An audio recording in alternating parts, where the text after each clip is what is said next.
One of the truisms of studying history is that nothing is actually new. And as Mark Twain said, history does not repeat, but it does rhyme. The noisy minority that are currently campaigning against the COVID vaccine were foreshadowed by smallpox anti-vaccination activists in the 19th and early 20th century in Ireland. Even more remarkably, one of Fingal's most notable Irish Republicans was also a dedicated anti-vaxxer. Frank Lawless, a large farmer and victualler from Saucerstown in Swords, was a central figure in the Gaelic League, the GAA, the IRB, Sinn Féin and the Irish Volunteers.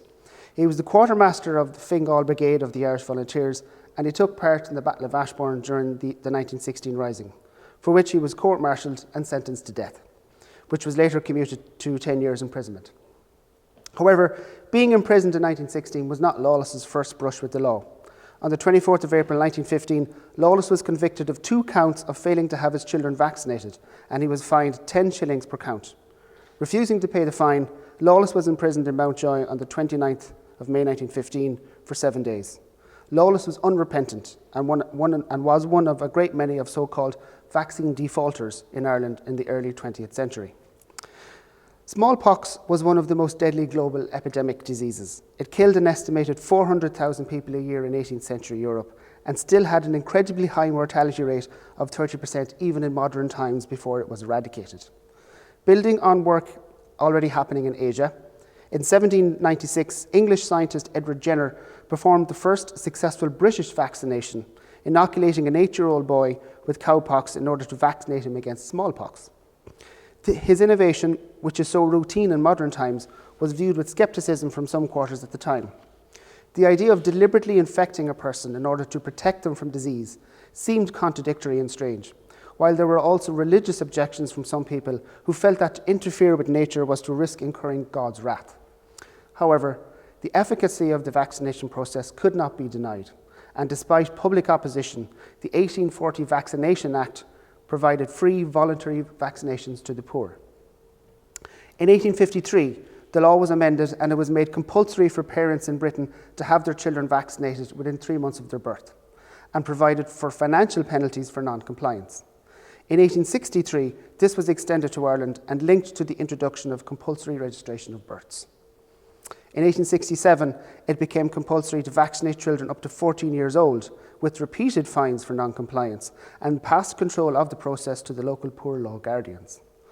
However, there was a prolonged public resistance to what was seen as increasing state intrusion into the private and family sphere, and this campaign led to the insertion of a so-called conscience clause in the 1898 Vaccination Act, which allowed parents to declare themselves conscientious objectors and opt out of the national vaccination scheme, and it also established tribunals before which parents would appear to present their case.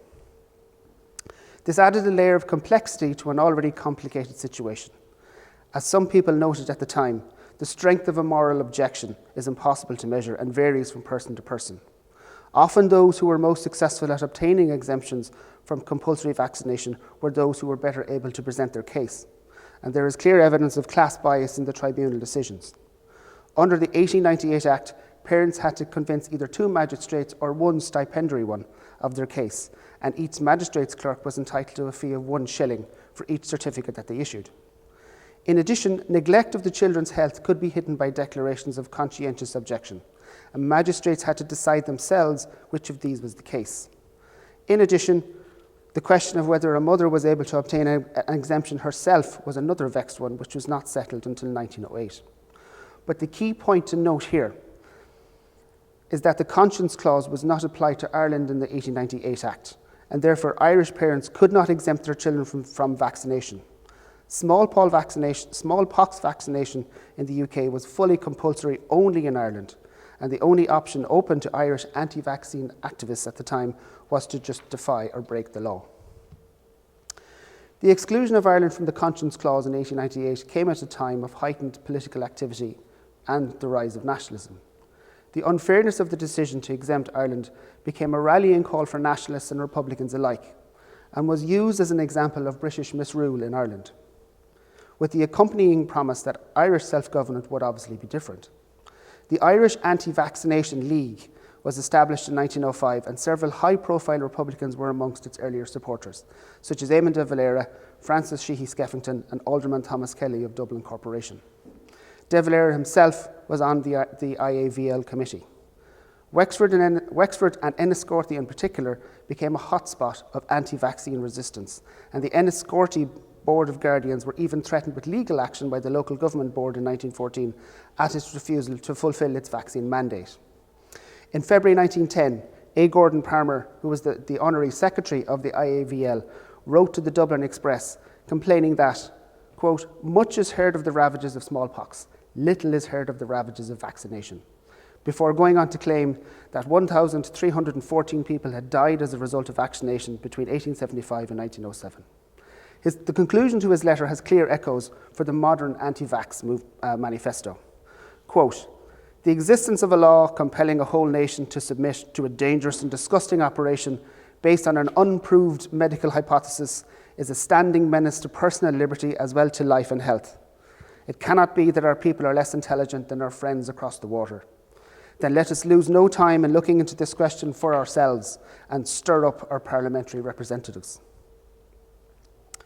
Having said that, it's important not to overstate the scale of support for the IAVL at the time. An outbreak of smallpox in Dublin during 1902-1903 demonstrated that vaccine resistance had its limits, and a vigorous campaign of vaccination, coupled with an apparent willingness from Dubliners to receive it, was one of the reasons that this outbreak was contained. With the outbreak of the First World War in August 1914, resistance to compulsory vaccination became linked with resistance to conscription, and the headline of an anti-vax meeting in March 1915, which read "No coercion," could easily have been read to relate to Irish fears that the British government would impose conscription on Ireland. In addition, once the conflict broke out, the local government board took a harder line on vaccine defaulters, on the basis that the country could not afford to have an outbreak of smallpox when it was fully engaged in the conflict. In December 1914, the Board of Guardians at the South Dublin Union prosecuted Eamon de Valera for not vaccinating his children, fining him 10 shillings and awarding 30 shillings in damage and costs against him. So it was in this context and atmosphere that Frank Lawless of Swords was brought before the Balroddery Board of Guardians at Lusk on the 24th of April 1915 to be prosecuted for refusing to have 2 of his 11 children vaccinated.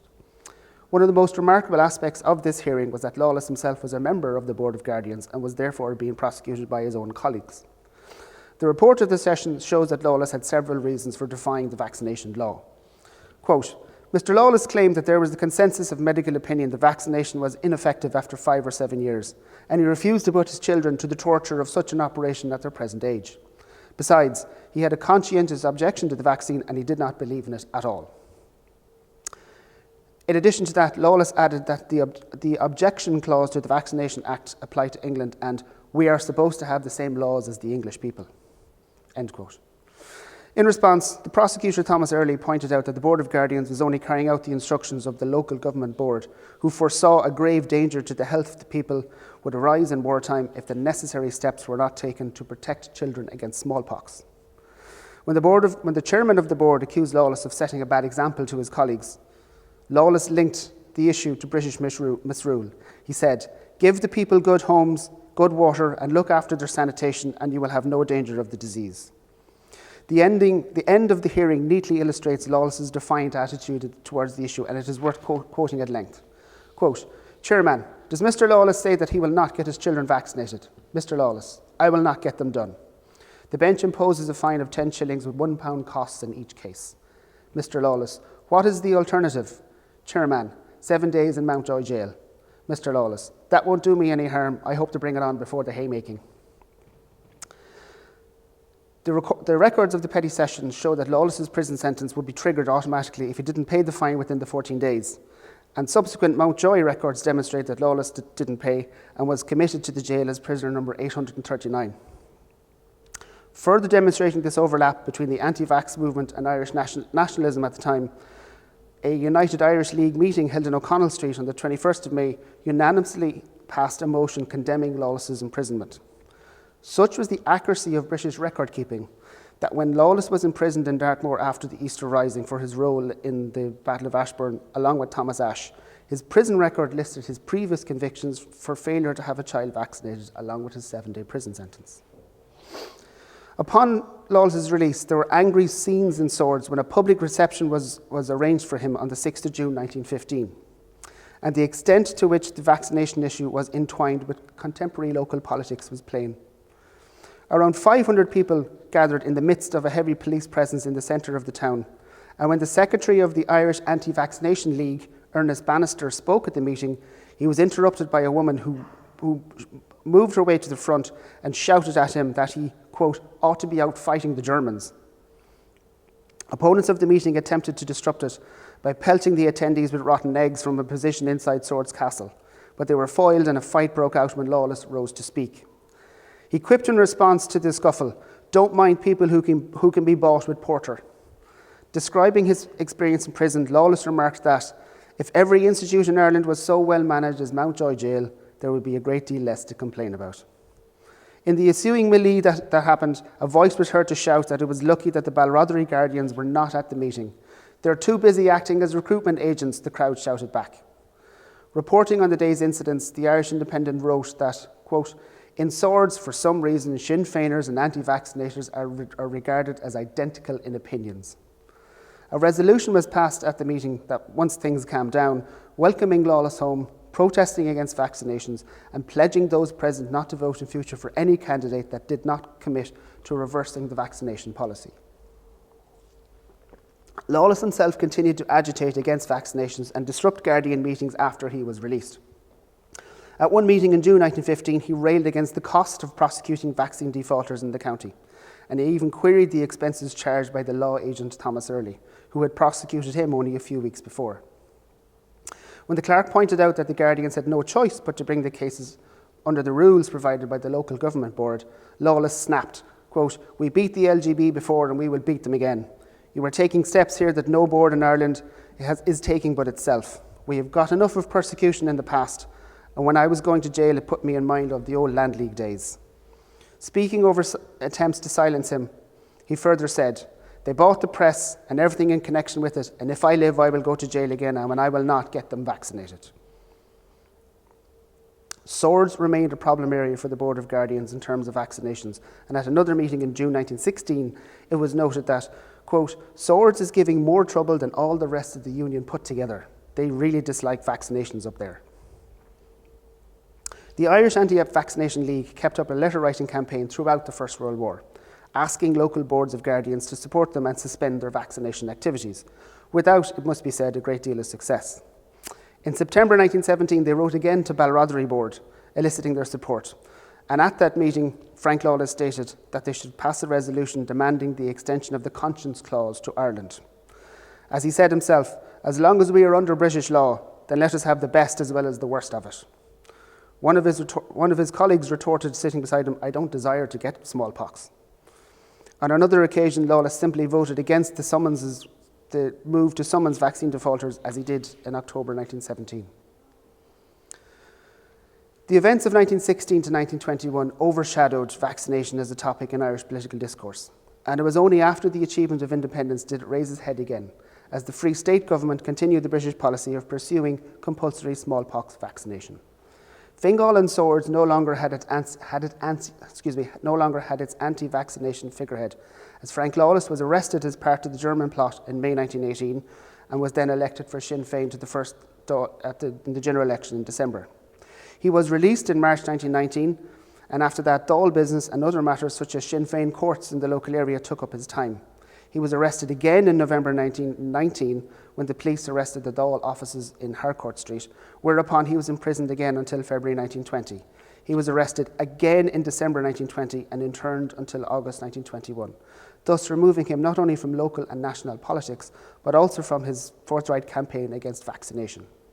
He was killed in a road accident in April 1922, leaving behind a huge gap in the Republican scene both in Fingal and nationally. In November 1922, a meeting of the Dublin Guardians revoked a previous resolution calling for vaccinations for children to be voluntary and calling for vaccination regulations to be enforced fully. The reason for this decision was a fear of an imminent outbreak arriving from Britain and the estimation that every confirmed case of smallpox in Dublin eventually cost the ratepayers £150 each in mitigation costs. In 1923, the Minister for Local Affairs, Sean Burke, told the Dáil that, quote, "The necessity for enforcing the provisions of the Vaccination Acts in this country has never been overlooked. The duty of enforcing these acts is one, in the first place, for the Board of Guardians."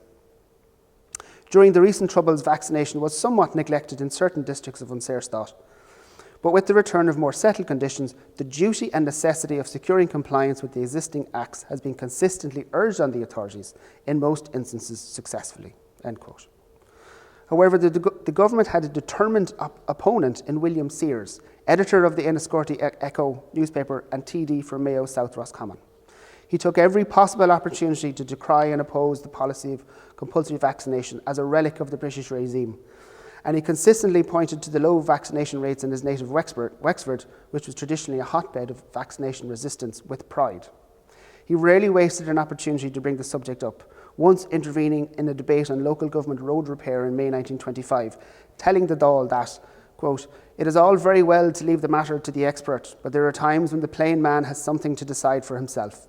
When experts are divided, it is time for the plain man to make up his mind as to what attitude he is to adopt. The question of vaccination and of prosecutions attending it are matters that constitute a legacy left to us very kindly by the old regime." In November 1927, Farmers' Party TD for Wexford Michael Jordan raised the issue of vaccine defaulters in his constituency, pointing out that there was an estimated 17,000 defaulters in Wexford alone. And he questioned the high costs that would be incurred if they were all pursued and prosecuted. In response, Richard Mulcahy, another revolutionary figure with connections to Fingal, replied that as smallpox was present in Britain and there was a constant flow of trade between the two countries, the government had to act. As he said, quote, "Within the last 2 years, you have had a serious situation brought about in Britain, and we have to realise the way in which smallpox is carried. We can very easily find a number of cases springing up in our midst, brought over from England, which only developed when a person was here in this country. We have a duty to the people to carry out. We are certainly prepared to carry out that duty, and we ought to stop any type of loose talk. If there is a feeling that there is not a sound medical basis to our present vaccination laws, we ought to have the position stated from the medical point of view. Do not let us act blindly in the dark, because someone said anti-vaccination was always connected with the national movement in Ireland." End quote. During the same debate, Dr. James Ryan of Fianna Fáil TD for Wexford highlighted the contradiction in the penalties for vaccine defaulters. "The peculiar thing about it," he said, "is this. If a man is summoned for not getting his child vaccinated and he goes to jail for a week, the child is absolved. How can a week in jail for the father prevent the child getting smallpox?" In May 1928, the Vaccination Amendment Bill was defeated in the Dáil, brought forward by Labour TD for Wicklow James Everett and Wexford TD Richard Corish. The bill proposed to introduce a conscientious objection clause to the vaccination regulations. Speaking in favour of the bill, De Valera, who we must remember had been fined for non-compliance and previously been an important member of the Irish Anti-Vaccination League, said in the Dáil that, quote, "There are people whom you cannot compel to do things of that kind. It is an invasion of the most intimate of personal rights. I know of no other invasion of a similar kind except that of conscription, in which you can compel a person to die for the sake of the community. I know of no other case where we go into the home and compel people to run risks to their health, except in this case of vaccination." W.T. Cosgrave, who was then head of the Free State government, spoke against the bill, using arguments regarding the effectiveness of vaccination that will be familiar to anyone who is following the news at the moment and listening to the anti-vaccination argument. Cosgrave said, "From the year 1876 to 1879, 1,804 cases of smallpox were treated by Cork Street Fever Hospital. The mortality rate amongst the vaccinated was 11.6%, and amongst the unvaccinated it was 63.6%. The mortality amongst the unvaccinated is 5 times what it was in the case of the vaccinated." He also stated that the figures circulating around the high number of deaths due to the vaccine itself were both exaggerated and propaganda, and he urged the inhabitants of Wexford and Wicklow to, quote, "make themselves immune just as the rest of the country has done from this particular disorder," end quote. Despite the debates, the rate of vaccine default remained high across the country throughout the 1920s. In 1926, there were 3,294 defaulters in Kilkenny, while Clare counted 2,000 and Laois 2,295 in 1928. In February 1930, Richard Mulcahy stated in the Dáil that there were 33,371 recorded vaccine defaulters in the Free State up to the end of September 1929, and he did not have the figure to hand for the amount of those who had been either prosecuted or convicted. Throughout the 1930s, there were interventions in the Dáil from various TDs about the state of the vaccination system in Ireland, both for and against it, but the absence of any outbreaks of smallpox and the lack of any consistent proponent once William Sears lost his seat in 1927 and was appointed to the Seanad, meant that the political sting from the vaccination debate was removed. Certainly no high-profile figure had emerged to oppose vaccinations after Frank Lawless died in 1922. The removal of compulsory vaccination for smallpox in Ireland was begun by the 1945 Public Health Bill, which was a radical and innovative piece of proposed legislation which changed the way in which infectious diseases were dealt with by the state. Introducing the bill into the Dáil in December 1945, Dr. Con Ward, who was the Parliamentary Secretary to the Minister for Local Government and Public Health, explained that since smallpox had been virtually eradicated from the country, the time was right to remove the necessity for compulsory vaccination. As he said in his speech, "It is no longer proposed to enforce vaccination against smallpox except at times or in districts when the risk of that disease is regarded as serious. Smallpox has for a long period been absent from the country, with the last case on record being an imported case discovered in Cove in 1923, and the last death occurred in 1907. Interestingly, and his speech has very clear echoes of the current situation, Con Ward also pointed out that, quote, "A person who is infective or in charge of an infective person must take reasonable precautions to prevent others from being infected, either by himself or by a person under his care. It is disturbing to observe how lightly people violate the elementary rules for preventing the spread of infection by permitting children suffering from whooping cough, measles, scarlet fever, chicken pox, mumps, ringworm, scabies, etc., to attend school or to mingle with other children. Again, persons suffering from tuberculosis often fail to take the simplest of precautions to prevent the disease being conveyed to other members of their families or households." End quote. The explanatory memorandum for the bill prepared by departmental officials explained that the Minister retained the power to order compulsory vaccination, but it was not proposed to exercise this power except at times when or in areas where smallpox was regarded as serious. In addition, the power to arrest and detain persons who were a probable cause of infection, which had been introduced during the Second World War through the mechanism of Emergency Powers Order No. 46, was also incorporated into the bill. The bill also proposed pioneering measures to offer financial support to people who had the new powers enforced against them. If persons classified as infectious were detained or were ordered to remain in isolation, then the department was empowered to provide for their and their dependents' maintenance. This bill never made it onto the statute book, as Ward had to suddenly resign due to a personal tax scandal, but most of the aspects dealing with infectious diseases were incorporated in the 1947 Health Act. This Act repealed the Vaccination Acts of 1858, 1863, 1868 and 1879 in their entirety. Interestingly, Section 32 of the 1947 legislation stated that any person who was legally required under the Act to be vaccinated had the right to submit an objection to the procedure, and unless the Minister considered it necessary for that person to submit to vaccination, then the citizen would be exempted from their obligation to receive their injection. In other words, after almost 50 years of agitation from the Irish Anti-Vaccination League and the various individual TDs for an objection clause to be inserted into vaccination legislation, the 1947 Act provided one, albeit in a language which ensured that the Minister for Health could override that objection if they judged that the situation called for it. Fingal's role in the Irish anti-vaccination movement in the early 20th century came about because the politics of vaccination were entwined with those of revolution. The leading anti-vax figure in Fingal, Frank Lawless, was not only a key player in virtually every Republican organisation in North County Dublin, but he was also clearly a forceful personality.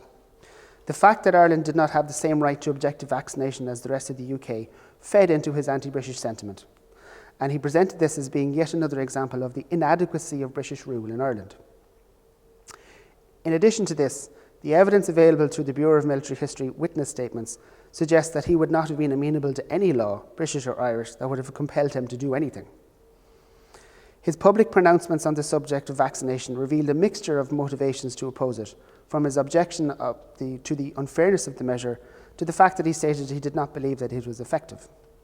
However, anti-vax agitation was not his main focus, but instead formed only one part of his extremely energetic activism in Fingal during the revolutionary period.